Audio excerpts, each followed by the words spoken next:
हमारे हिसाब से अगर जो जाति के नाम पर पॉलिटिक्स करते हैं, तो जाति के नाम वोट मांगते हैं, धर्म के नाम पर अगर वोट मांगते हैं, तो ये हमारा मानना है कि वो किसी आतंकवादी से कम नहीं है। राम के नाम पे वोट मांग रहे हैं, गलत सही ये बताइए। सही है, गलत नहीं है। कैसे सही है बताइए। भारत तेरे टुकड़े होंगे इंशा अल्लाह, इंशा अल्लाह। स्टालिन साला भड़ुआ कुत्ता हरामी, अगर तुम इस वीडियो को सुन रहे हो, अगर हिंदू के बारे में या फिर अगर सनातनी के बारे में कोई मेरा मानना है कि सिर्फ फाड़ दिया जाएगा। तो नमस्ते, प्रणाम, हर महादेव। आप सबके फिर से नए वीडियो में स्वागत बा। 2024 के आगामी चुनाव बा। ई चुनाव जन बा लोकसभा चुनाव बा, जिसमें हर लोकसभा से सांसद चुन चुन के आई हैं और किसी एक पार्टी का ही एक उम्मीदवार जो प्रधानमंत्री बनेगा।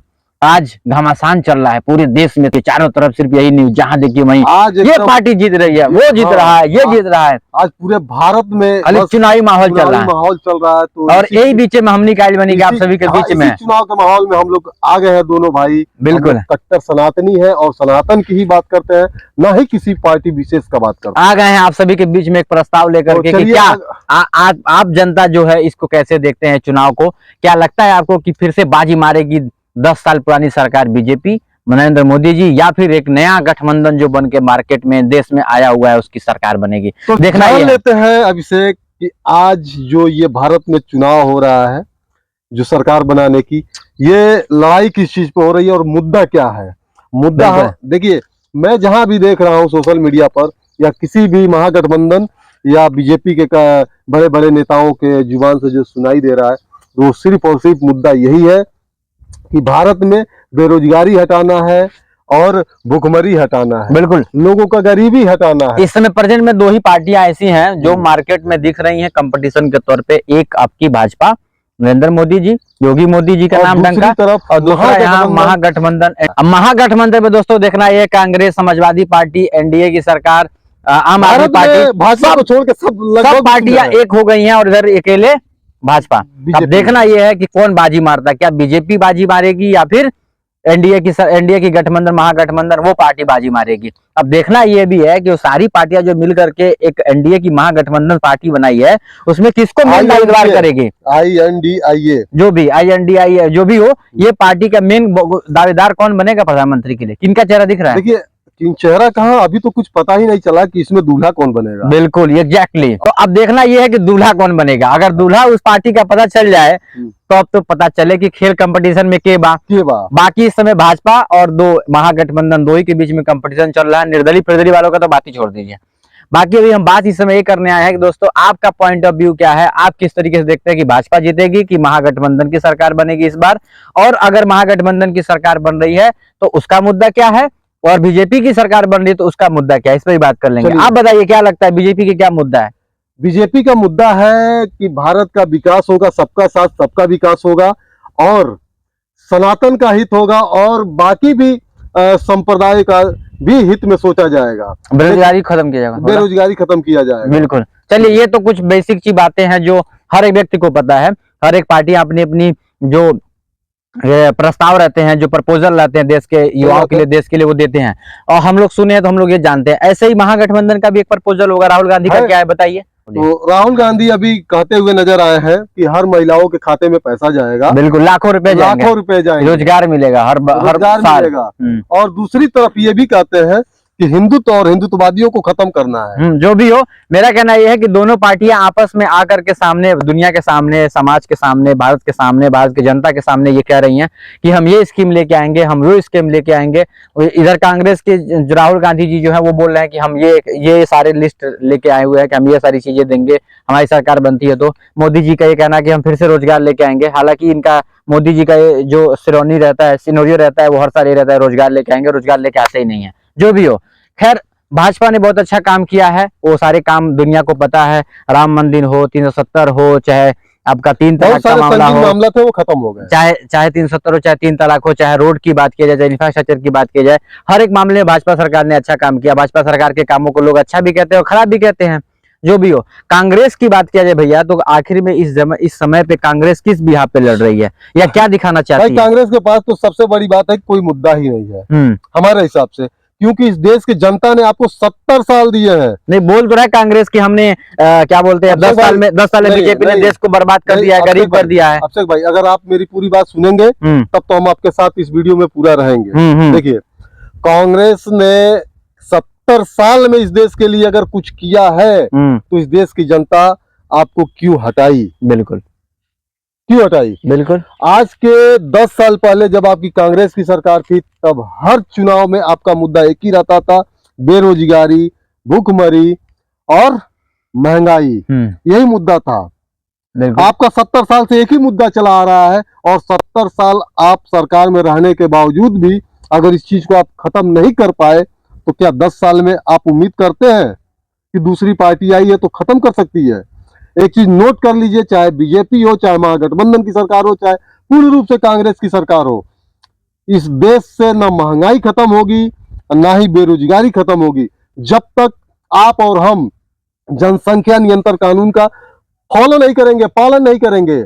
जब तक आप और हम दो और हमारे दो के सिस्टम पे नहीं चलेंगे, ना बेरोजगारी जाएगी ना ही गरीबी जाएगी। लेकिन हमें ये भी सोचना है भैया कि हम दो हमारे दो ठीक है, प्रोडक्शन की बात कर रहे हैं, रिप्रोडक्शन की आप बात कर रहे हैं कि इस पे लोग कंसंट्रेट करें, ज्यादा प्रोडक्शन ना करें। हाँ, ना करें, बिल्कुल जनसंख्या ना बढ़ाएं। लेकिन इसके अलावा मुझे लगता है कि जो लोग सरकार पे डिपेंडेंट है कि सरकार मुझे नौकरी देगी तब जाकर देश में रोजगार आएगा, बदलेगा, नहीं, हमें ये सोच क्यों लेके आना है यार? हम खुद में अपने अंदर इनहेंसमेंट लेके आए, स्किल लेके आए, डेवलपमेंट लेके आए, नॉलेज लेके आए कि हम खुद कोई स्टार्टअप करें, हमको खुद नया कंपनी बनाए। बेरोजगारी से निकलने के लिए सरकार ही एकदम ना, बिल्कुल नहीं, हमें खुद अपने पैर पे खड़ा होना पड़ेगा, हमें खुद अपना खुद नहीं। हम क्या कह रहे हैं, अभी हमारे कितने बच्चे हैं, अगर हम आज अपने 25 तो बच्चा पैदा कर दें और अगले मतलब 25 बच्चा पैदा होने के बाद सरकार को हम कहें कि आप हमारे 25 बच्चों को नौकरी दीजिए, तो क्या ये सही है? नहीं। फिर खुद में टीम बना करके कुछ ऐसा प्रोडक्टिव काम करिए जिससे देश का विकास हो, देश के लिए आप भी कुछ समर्पण करें। खैर, जो भी अपना मानसिकता है, मेरा ये कहना है। और चल रहा है देश में, एक चीज और चल रहा है, हम सोशल मीडिया पे काफी इस चीज को देखते हैं। कुछ महागठबंधन के लोग बीजेपी के समर्थकों और बीजेपी के सपोर्टरों को कहते हैं अंधभक्त। क्या ये कहना कितना सही है? और हाँ, एक चीज मैं उसमें और देखा हूं कि महागठबंधन के जितने भी सपोर्टर या उनके कार्यकर्ता हैं, बीजेपी के सपोर्टरों कार्यकर्ताओं को अंधभक्त कहते हैं और बीजेपी के कार्यकर्ता अंधभक्त होने का स्वीकार भी कर लेते हैं। मजे की बात है कि बीजेपी के कार्यकर्ता अपने आप को अंधभक्त मान भी लेते हैं, लेकिन वहीं पे एक नाम देते हैं बीजेपी के कार्यकर्ता और बीजेपी के सपोर्टर, महागठबंधन के सपोर्टरों और कार्यकर्ताओं को वो अपने तरफ से एक नाम देते हैं, चमचा। तो क्या महागठबंधन के चमचे सॉरी, महागठबंधन के कार्यकर्ता ये नाम लेने के लिए स्वीकार है? अगर आपने किसी को नाम दिया है तो फिर नाम लेने के लिए भी तैयार रहे। बिल्कुल, जो भी हो। खैर, मेरा ये बात है भैया कि आपको क्या लगता है, पर्सनल पॉइंट ऑफ व्यू, आप एक देश के युवा हैं और आप सब कुछ देख रहे हैं, राजनीति से लेकर के न्यूज हर चीज देख रहे हैं, आपका पर्सनल पॉइंट ऑफ व्यू क्या है? क्या लगता है आपको कि 2024 में जो 4 जून को परिणाम आने वाले हैं, किसकी सरकार बनते हुए नजर दिख रही है आपको? 100% बीजेपी। अच्छा, बाकी जो इस समय दर्शक देख रहे हैं, चाहे वो किसी पार्टी के नेता हो, पर्सनली आपका क्या पॉइंट ऑफ व्यू है? आप लोग का क्या एनालिसिस है कि क्या 4 तारीख को भाजपा की सरकार बनेगी कि कांग्रेस की बनेगी, महागठबंधन की बनेगी? वो अपना कमेंट में आप लोग कमेंट में बता सकते हैं। बिल्कुल। बाकी हमारा यही कहना है दोस्तों कि चुनाव होते रहेंगे, चुनाव आएंगे, चुनाव जाएंगे, नेता आएंगे, नेता जाएंगे। हमें बस ये देखना है अपने दिमाग से कि हम किसको वोट कर रहे हैं, वो हमारा पर्सनली प्रोग्रेस कर रहा है कि नहीं कर रहा, नेता अलग चीज है, वो हमारे देश के लिए। हम जिसको सपोर्ट कर रहे हैं उसका जीतने के बाद उसका झंडा कहाँ कहाँ फहरता है? क्या हिंदुस्तान में उसकी जीतने की खुशी मनाई जाती है या पाकिस्तान में उसकी खुशी मनाई जाती है? तो कृपया, आप हिंदुस्तानी हैं, आप एक भारतीय हैं, आप उस पार्टी को सपोर्ट करें जिसकी जीतने की खुशियां हिंदुस्तान में मनाई जाए और अपने देश में उसकी लहर महसूस किया जाए, ना कि पाकिस्तान में किया जाए। बिल्कुल। खैर, जो भी हो, मेरा कहना यह है कि आप लोग अपना पर्सनल पॉइंट ऑफ व्यू बताएं कि किसकी सरकार आप देख रहे हैं। हम तो एक ही चीज जानते हैं कि हमारा विकास हो चाहे ना हो, किसी पार्टी विशेष के द्वारा अगर देश का विकास हो रहा है, देश का नाम अगर आ रहा है तो वो जरूरी है। बाकी हम यही कहेंगे दोस्तों कि आप अपना वोट जरूर करें, जहां भी वोट पड़ रहा है आप वोट देने जरूर जाए, क्योंकि आपका एक वोट जो है अपने देश को आगे बढ़ाने में बहुत ही ज्यादा हेल्पफुल रहेगा। तो प्लीज निवेदन है कि आप लोग वोट करने जरूर जाएं। और आप लोग पर्सनली इसको कैसे देखते हैं, किसकी सरकार आ रही है, किसकी सरकार नहीं आ रही है, कमेंट में जरूर बताइए। अच्छा, वीडियो खत्म करने से पहले एक क्वेश्चन मेरा आप सभी से भी और आपसे भी है भैया, कि मेरा सवाल ये है कि क्या जाति के आधार पर पॉलिटिक्स करना सही है, गलत? बिल्कुल गलत है। हमारे हिसाब से अगर जो जाति के नाम पर पॉलिटिक्स करते हैं या जाति हिंदू मुस्लिम करते हैं, नहीं, वोट मांगते हैं या धर्म के नाम पर अगर वोट मांगते हैं, तो ये हमारा मानना है कि वो किसी आतंकवादी से कम नहीं है। तो चाहे वो बीजेपी हो और चाहे महागठबंधन हो। तो बीजेपी भी तो यही करे, हमने राम मंदिर बनवाया। नहीं, ठीक है, बीजेपी ये भी कहती है कि सबका साथ सबका विकास और राम मंदिर का अगर सवाल अगर देखा जाए तो आप इतिहास उठाकर देख लीजिए, वहां पे राम जन्मभूमि था और है और रहेगा। ठीक है, इसीलिए वहां पे कोर्ट ने फैसला किया है। ठीक है, लेकिन वो मेरा कोर्ट के सवाल, फैसले पे अभी मंदिर आपने बना बोला है। ना कि जाति के आधार पर और धर्म के आधार पर अगर कोई वोट मांगता है तो वो क्या बोलते हैं, टेररिस्ट कम नहीं है, बिल्कुल आतंकवादी से कम नहीं है। बिल्कुल तो बिल्कुल। भाजपा भी तो कई सारे अपने क्या बोलते हैं, कंसर्ट में, कई सारे इवेंट में बोल रही है कि हमने राम मंदिर बनवाया, 370 हटाया, ठीक है। कानून क्या 3 तलाक हटवाया, एक मिनट, सुन लीजिए पहले, हाँ। कानून 3 तलाक हटवाया, बहुत सारे सेंसिटिव जो केसेस थे उसको सॉल्व किया। तो एक पॉइंट तो वहां पे उसने दिया ना कि हमने राम मंदिर भी को सॉल्व किया। और जो भी भाजपा के कार्यकर्ता है, नेता है, वो तो कह रहे हैं कि जो राम को लाए हम उनको लाएंगे। मतलब 2024 में राम आए, उससे पहले राम नहीं थे। नहीं, मैं बता रहा हूँ, एक अपना आस्था होता है। पर्सनली ये बताइए कि क्या गलत है सही है, राम के नाम पे वोट मांग रहे हैं, गलत सही ये बताइए। सही है, गलत नहीं है। कैसे सही है बताइए, एकदम सही है। बोलिए कैसे सही इसलिए है, राम के नाम पे आप वोट नहीं मांग रहे हैं। आप जरा एक बार विचार करके देखिए और उस प्रचार को सुनिए, क्योंकि अगर हम राम को अपने आदर्श मानते हैं तो अपने हर जगह में राम का नाम लूंगा। हम राम को अपने आदर्श मानते हैं, ठीक है। तो मतलब आदर्श मांगना, जो राम को लाए हैं वो हम उनको लाएंगे, मतलब कहने का मतलब ये है कि बीजेपी ने भगवान राम को लाया है कहीं से? नहीं, यही तो बीजेपी ने राम को नहीं लाया, उनको तो वही तो बोल रहे हैं वो। ऐसा नहीं है भाई, का नाम कैसे बोल दिया हुआ ने कि जो राम को लाए हम उनको लाएंगे? तो आप उसको विचार तो करिए। क्या विचार करें, भगवान राम को अच्छा ये भाजपा लेकर आया, वहाँ पे राम जन्मभूमि को तोड़ करके बाबरी मस्जिद बनाया गया। अरे वो सब अलग चीज है मेरे भाई, उसी का उत्तर दे रहा हूँ। आप बात सुनो, मैं आपको उसी का उत्तर अच्छा सुनिए ना, राम मंदिर तोड़ करके वो बनाया, बाबरी मस्जिद बनाया गया, ठीक है। और उसके बाद बाबरी मस्जिद का जब ढांचा गिराया गया तो उसके बाद आज 500 साल के बाद ये मंदिर बना। 70 साल उसके बाद ये कांग्रेस की सरकार रही है, तो क्या इस विवाद को कांग्रेस नहीं खत्म कर सकती थी? बिल्कुल सही बात है, क्यों नहीं खत्म की? खत्म कर सकती थी, खत्म कर सकती थी, खत्म कर सकती थी, लेकिन वो पार्टी नहीं करके भाजपा ने किया। भाजपा ने किया, तो भाजपा ने किया तो भाजपा कहेगा कि हमने राम मंदिर बनवाया, या राम मंदिर, सुनिए, राम मंदिर बनवाया तो भाजपा कहेगा कि हमने राम मंदिर बनाया, तुमको वोट दो। नहीं, भाजपा वोट मांगेगी, क्यों नहीं मांगती? जो राम को लाए हम उनको लाएंगे। हम हर कॉन्सर्ट में जाकर के भाजपा बोलता है कि हमें राम मंदिर का मुद्दा, उसमें दिक्कत क्या है? उसने काम किया है, विवाद को खत्म किया है मेरे भाई। तो बात तो वही घूम के आई ना, तो बात तो वही घूम के आना कि हम धर्म पे वोट मांग रहे हैं। नहीं, धर्म का बात कहाँ है? क्या नहीं है यार, राम मंदिर एक धर्म से रिलेटेड नहीं जुड़ा हुआ है, हाँ, तो उससे वोट मांग रही है। ठीक है, जो भी आपकी बात पर्सनल भी हो सकता है, जनता बताएगी कि क्या भगवान राम का मंदिर बनवाने के बाद उस पे वोट मांगना सही है गलत है, पहली चीज। हमारे हिसाब से तो बिल्कुल गलत नहीं है। दूसरी चीज ये कि जाति के नाम पे वोट मांगना सही है गलत, जनता बताएगी। जनता प्लीज निवेदन है कि आप लोग कमेंट में जरूर बताइएगा कि क्या जाति पे वोट मांगना सही है गलत है, हिंदू मुस्लिम करना सही है, पंडित ठाकुर ब्राह्मण यादव करना, चमार झूठ बात करना गलत है, बिल्कुल इस पे वोट मांगना सही है, या धर्म पे मांगना कि हमने भगवान को लाया तो हमने कृष्णा को लाया तो हमने अल्लाह अकबर को लेकर आया तो बिस्मिल्लाहिर्रहमानिर्रहीम को लेकर आए हुए हैं, जय श्री राम को लेकर आए हुए हैं, ये सारे स्टेटमेंट दे करके वोट मांगना सही है गलत है? क्योंकि मुसलमान का अलग पार्टी वो कह रहा है कि हमने अल्लाह अकबर को लेकर आया तो हमको वोट दो, भगवान राम को हमने मंदिर बनवाया लेकर आया तो हमको वोट दो। उधर एक आदमी कह रहा है कि हमने राधे जी को लेकर आया तो हमको वोट दो, उधर एक मिला कहता है कि हम भीम जी को लेकर आए तो हमको वोट दो। ठीक है भाई, तो आप वोट मांगिए ना, आजादी सबको है, आजादी सबको है, तो जाति पे वोट मांगना, धर्म पे वोट मांगना गलत है। उस चीज पर विचार करिए एक बार, जिस महागठबंधन में ऐसे लोग हैं जो कहते हैं भारत तेरे टुकड़े होंगे इंशा अल्लाह इंशा अल्लाह।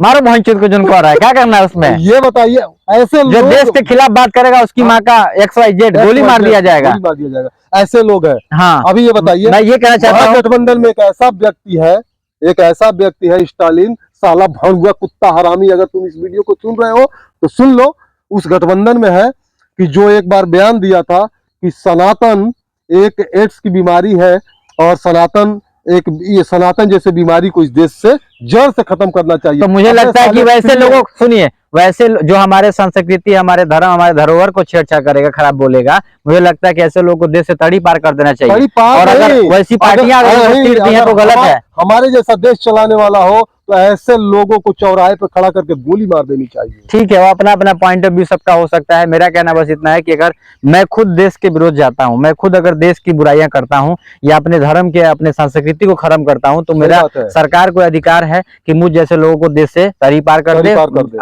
सुसाइड करने का वो ऑप्शन, मेरा मानना है सुसाइड करने का ऑप्शन दे। उसी तरीके से जिस प्रकार से आप जो बता रहे, जिस व्यक्ति का नाम ले रहे हैं, वो अगर भारत देश में रह करके भारत का बुराई करता है, भारत का गुणगान नहीं गा करके दूसरे देश का गुणगान करता है। इसी महागठबंधन में लोग हैं जो कहते हैं हम भारत माता की जय नहीं बोलेंगे, वंदे मातरम नहीं बोलेंगे, तो ऐसे लोग को मैं सिंपल कहना है, लोगों को गोली मार दो, हटा दो देश से। भारत माता की जय ना बोले, देश से अलग कर दो। जो हमारे देश का नहीं, ना बोले, जो हमारे देश का नहीं, वो हमारा किस काम का? सिंपल सी बात है। जो बोले भारत तेरे टुकड़े होंगे इंशाअल्लाह इंशाअल्लाह, नहीं तो गलत है, ये गलत है, सब टेररिस्टों का स्टेटमेंट है। भाई जितने मेरे सनातनी भाई इस वीडियो को देख रहे हैं, प्लीज आप लोग इस वीडियो को ज्यादा से ज्यादा शेयर करें। नहीं, सवाल और- ये है मेरा, देखिए और सुनिए, हमारे सारे सनातनी भाई इस चैनल को सब्सक्राइब करें, ताकि मैं इस चैनल के माध्यम से जितने इस भारत में सनातनी विरोधी हैं, मैं सबके पीछे बांस करके खड़ा कर दूं। बिल्कुल। देखिए मेरा बस इतना कहना है कि जितने लोग इस समय देख रहे हैं वो आप लोग बस दो चीज बताइए, जाति के आधार पर वोट मांगना सही है गलत है, बिल्कुल धर्म गलत। के नाम पे जो वोट मांगना सही है गलत है, बिल्कुल और गलत। भारत देश में रह करके भारत की बुराई करना, दूसरे देश की जय जयकार करना गलत है सही है। अगर जो व्यक्ति ऐसा करता है उनके लिए क्या विचारधारा या सरकार को क्या प्रपोजल लेके आना चाहिए, देखिए अभिषेक भाई, कमेंट करके लोग बताएं। देखिए अभिषेक भाई, मेरा मानना ये है, मैं सनातनी हूँ, अपने आप को सनातनी मानता हूँ। आगे वाला कोई भी धर्म है तो मेरा हक नहीं बनता है कि मैं किसी धर्म के बारे में उल्टा सीधा कहूँ। मैं नहीं कहता हूँ भाई, नहीं बिल्कुल, वो आपका मजहब है, आपको जितना आपके मजहब से प्यार है उतना मेरे धर्म से, मेरे सनातन से मुझे प्यार है, मेरी संस्कृति से मुझे प्यार है। बिल्कुल। मुझे आपके धर्म से कोई दिक्कत नहीं है, आप चाहे कुछ भी करें, आपको मुझे उससे कोई प्यार है, दिक्कत नहीं आपको उससे प्यार है तो प्यार करिए, करिए। आपको अपने माँ से लेकिन- प्यार करना है तो माँ से प्यार करिए, आपको अपने फूफा से प्यार करना है तो फूफा से प्यार किसी से करिए, जो भी करना है जो करिए। करिए।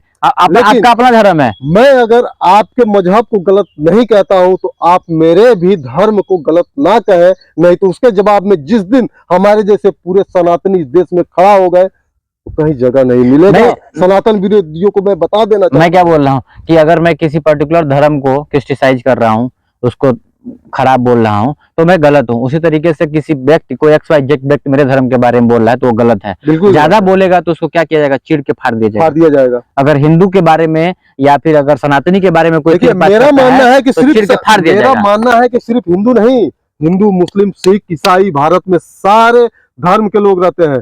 कोई भी किसी धर्म के बारे में अगर बोलता है तो उसको उतना ही सजा मिलना चाहिए जितना कि मेरे धर्म के बारे में अगर कोई गलत बोले उसको। मैं ये नहीं कहता हूं कि सिर्फ पर्सनल एक किसी धर्म को टारगेट किया जाए, नहीं, अगर किसी भी धर्म के खिलाफ अगर कोई उल्टा बोलता है तो उसको सजा मिलनी चाहिए। जो भी हो, धर्म जाति ये सब तो धर्म जो है हिंदू धर्म, सिख लेकिन धर्म हाँ, अभी बना है, अभी इससे बना पहले तो है। सनातन ही थे। लेकिन एक चीज मैं आपको बता दूं, आज भी सनातन गैर धर्मों से नहीं लड़ रहा है, आज भी सनातन अपने सनातनियों से ही लड़ रहा है। क्योंकि वो लोग क्योंकि ये सनातनी कभी इस अपने सनातन में लगभग 30% ऐसे सनातनी हैं जो सिर्फ सनातन का चोला पहने हैं, अंदर से वो कहीं ना कहीं कन्वर्टेड हो चुके हैं।